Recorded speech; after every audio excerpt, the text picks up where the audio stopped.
আজকে একটি দারুণ স্বাদের ভর্তার রেসিপি দেখাবো। গ্রাম বাংলার মেহনতি মানুষেরা গরম গরম ভাতের সাথে এই ধরনের ভর্তাগুলো খেয়ে তারা কাজে বের হয়।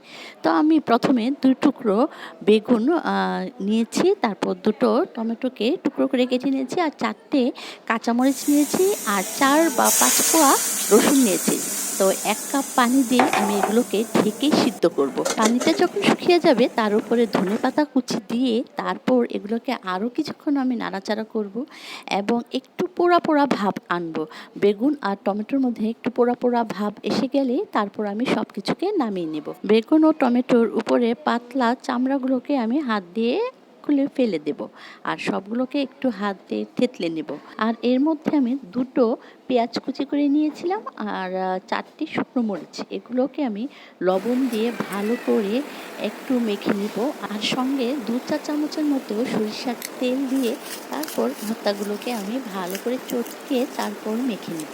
তো এই তো হয়ে গেল বেগুন ও টমেটোর খুব দারুণ স্বাদের একটা ভর্তা, যা গরম গরম ভাতের সাথে খেতে খুব মজা।